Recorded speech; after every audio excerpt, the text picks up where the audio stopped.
घर के काम जो हमें करने होते हैं, तो कभी भी घर के कामों को करने में ना आलस नहीं करना चाहिए। बस जरूरत होती है उनको करने के लिए कुछ टिप्स एंड ट्रिक्स, कुछ हैक का, जिनकी यूज करके हम अपने घर के कामों को और इजी बना सकते हैं और उनको बहुत जल्दी कर सकते हैं।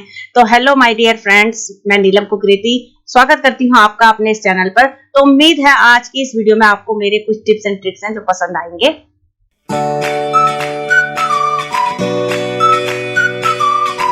प्लांट्स तो हम अपने घरों में सभी लगाते हैं, क्योंकि घरों में जैसी जगह जैसा स्पेस हो उसके मुताबिक प्लांट्स लगाए जाते हैं। तो मेरे घर में भी ना थोड़े बहुत प्लांट्स जो है हमने गमलों में लगाए हैं, और इसमें जो पौधे लगाए हैं उसमें है ये एलोवेरा। तो एलोवेरा जो होता है बहुत ही ज्यादा फायदेमंद एक प्लांट है, बहुत ही ज्यादा इसके यूजफुल बेनिफिट हैं, चाहे बाल हो, चाहे हमारी बॉडी हो, चाहे हमारी स्किन हो, हमारे पेट के लिए, मतलब हर चीज के लिए जो होता है एलोवेरा बहुत ही फायदेमंद होता है। तो मैंने भी ये एलोवेरा जो है वो जेल निकाल लिया इस तरीके से। एलोवेरा को 2 पीसेस में कट करके एलोवेरा को जेल को यहाँ पर जो चॉपर है उसमें मैं इसको चॉप कर दूंगी। तो ये सब मैं इसलिए कर रही हूँ क्योंकि मुझे लगानी है बालों में मेहंदी। तो जब भी आप भी मेहंदी लगाए ना, तो मेहंदी का जो घोल होता है उसमें एलोवेरा का इस तरीके से पेस्ट बना के डाल दीजिए।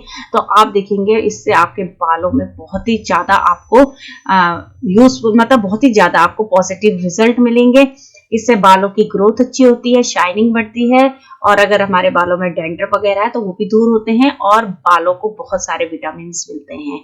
बैंगन का भरता तो सभी को पसंद आता है, और जब भी बैंगन का भरता बनाना हो तो सबसे पहले आप जब बैंगन सेलेक्ट करो ना, तो हल्के वेट का होना चाहिए, क्योंकि जो हल्के वेट का बैंगन होता है उसमें बीज नहीं होते। उसके बाद बैंगन को धो के उस पर तेल लगा लो, और तेल इसलिए लगाया जाता है ताकि जो बैंगन है वो उसका छिलका आराम से निकल जाए। उसके बाद कट लगा दिए थे उसमें। कट लगाने से फायदा ये होता है कि उसके अंदर ना चेक हो जाता है बैंगन के अंदर अगर कीड़ा वगैरह तो नहीं है, क्योंकि अगर आप बना लोगे और बाद में जब आप बैंगन को बनाओगे और पता चलेगा उसमें कीड़ा है तो आपकी सारी मेहनत वेस्ट हो जाएगी। तो इसलिए कट लगा के चेक भी हो जाता है। और उसके बाद उसमें मैंने जो लहसुन है उसको छिलके और हरी मिर्च उसके अंदर फिट कर दी थी, और उसको भी उसके साथ भून लूंगी, और साथ में टमाटर भी भून लिए थे।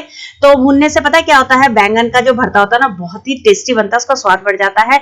उसके बाद प्याज फ्राई कर लिया था, यहाँ पे कुछ फ्रोजन मटर थे वो मैंने उसमें डाल दिए थे। तो एक बार ना आप भी ट्राई करके देखना कि उसमें ना मटर जरूर डालना, बहुत ही टेस्टी बनता है, डिफरेंट उसका टेस्ट आएगा। जो भूना था ना मैंने बैंगन, उसको टमाटर, चिली जो थे, हरी मिर्च थी और लहसुन, उस सबको पोटैटो मैशर से अच्छे से मैश कर दिया। फिर उसको जो भुना हुआ जो मसाला था उसमें ऐड कर दिया, उसमें मसाले वगैरह ऐड कर दिए हैं, और थोड़ी देर उसको सिम आंच पे पकने के लिए रख दिया था। तो बैंगन का भरता, टेस्टी बैंगन का भरता हो गया है रेडी। और यहाँ पे देखो मैंने ना बैंगन में ऑयल लगाया था, इस कारण गैस भी गंदी नहीं हुई। जब भी आप भिंडी काटते हो तो आपने देखा होगा कि भिंडी काटते हो ना उसमें से कुछ चिपचिपा तो निकलता है, और वो चाकू पे भी लगा था और हाथों पे भी लग जाता है, तो उससे थोड़ी दिक्कत आती है भिंडी काटने में। तो जब भी भिंडी काटो ना तो करना क्या है, चाकू पे ना जो नींबू है उसको हल्का सा नींबू इस तरीके से लगा दीजिए। उसके बाद आप भिंडी को काटो तो आप देखोगे कि बिल्कुल भी चाकू पे जो है वो चिपचिपापन नहीं आएगा उसका, और भिंडी जो है वो आप स्पीड से फटाफट काटोगे, क्योंकि आपके हाथों पे भी चिपचिपी भिंडी नहीं लगेगी। और दूसरा तरीका ये भी है कि भिंडी धोने के बाद ना उसको न्यूज़पेपर पे सुखा लेना चाहिए। गर्मियों का मौसम है और ऐसे में रायता, खीरे का रायता तो सभी को पसंद आता है, या खीरा हम सैलेड में भी खाते हैं। तो जब भी खीरा आप काटो ना तो उसमें कई बार आपने देखा होगा खीरा कड़ा लगता है। तो खीरा जो है वो कड़ा, उसका कड़ापन दूर करने के लिए करना चाहिए कि जब आप खीरा लो ना तो खीरा जहां से पेड़ से जुड़ा रहता है ना, जिस साइड से, वहां पर कट करके आपने होल करके उस पर 2-3 होल करने हैं, और उसके बाद इस तरीके से ना उस कट वाले पीस से रब करना है आपने। तो जब आप रब करोगे ना तो आप देखोगे उसमें से व्हाइट कुछ झाग निकल रहा है, वही होता है जो खीरे को कड़ा करता है।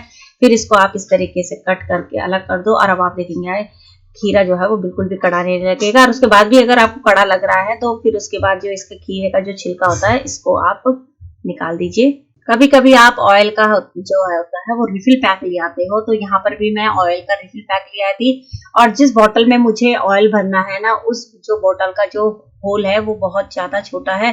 तो अब इसको कैसे इसमें ऑयल भरा जाएगा, क्योंकि अगर डायरेक्ट मैं जो थैली से डालूंगी तो गिर जाएगा। तो इसके लिए यहाँ पर मैंने एक छोटा सा फनल है वो रेडी किया है, और वो मैंने जो एल्यूमिनियम फॉइल होता है ना उससे इसको तैयार किया है। तो कॉर्नर से उसको इस तरीके से राउंड घुमा के, जैसे कोन बनाते हैं ना, जब मेहंदी लगाने वाले कोन होते हैं उस तरीके से उस शेप में इसको कर दिया है।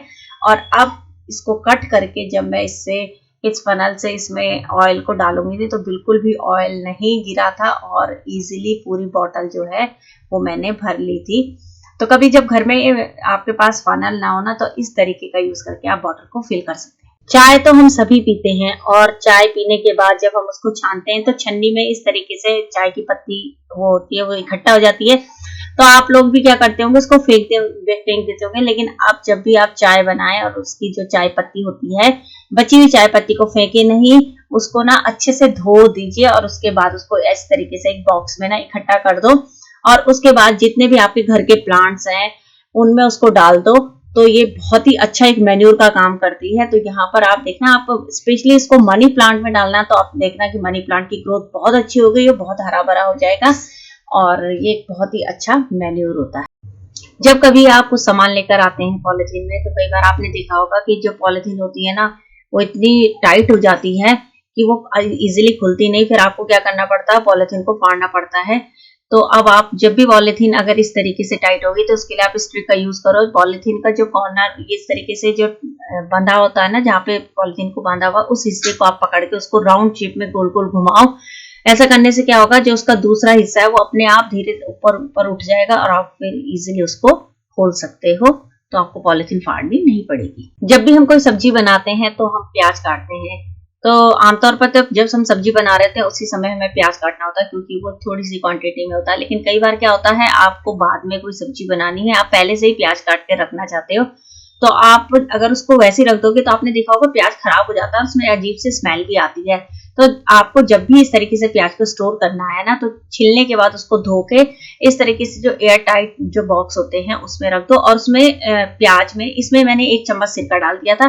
तो वो ना क्वांटिटी के हिसाब से डाला जाता है, तो यहाँ पे तो कम प्याज था इसलिए मैंने 1 चम्मच सिरका डाला और उसके बाद उसको अच्छे से मिक्स करके उसको फ्रिज में रख दो। तो आप देखेंगे प्याज में बिल्कुल भी स्मेल नहीं आएगी। डस्टिंग हम रेगुलर में करते हैं, तो जब भी हम झाड़ू पोछा लगाते हैं तो उससे पहले डस्टिंग जरूर करते हैं क्योंकि डस्टिंग करने से जो होता है वो घर साफ सुथरा रहता है। और डस्टिंग करने का एक तरीका होता है, अगर जो एरिया है जहाँ पे आप डस्टिंग कर रहे हो वो अगर सरफेस प्लेन है तब तो इजीली डस्टिंग हो जाती है नॉर्मली। लेकिन अगर जहाँ पे आप डस्टिंग कर रहे हो थोड़ा सा जिगजैग है या इस तरीके से ग्रिल है तो यहाँ पे ना डस्टिंग करना थोड़ा सा मुश्किल हो जाता है। तो आपको करना क्या है, एक पुरानी सॉक्स जो आप यूज नहीं करते हो उसको आपने हाथों में ना पहन लेना है और उसके बाद आप इजीली इस तरीके के एरिया में जहां पर डस्टिंग करना थोड़ा डिफिकल्ट होता है इजीली डस्टिंग हो जाएगी। और इस काम में आपको ना टाइम भी नहीं लगेगा ज्यादा, तो इससे आपका टाइम भी बचेगा और डस्टिंग भी अच्छे से होगी। तो ये तरीका जो है ना, मैं जो है अक्सर जो है विंडोज वगैरह साफ करने के लिए इसी तरीके से मैं डस्टिंग करती हूँ। और उसके बाद जब आप डस्टिंग कर लो ना तो वो जो सॉक्स है उसको अच्छे से धो के सुखा दो ताकि जब आपको दोबारा से डस्टिंग करनी हो तो आप उसका रीयूज कर सकते हैं।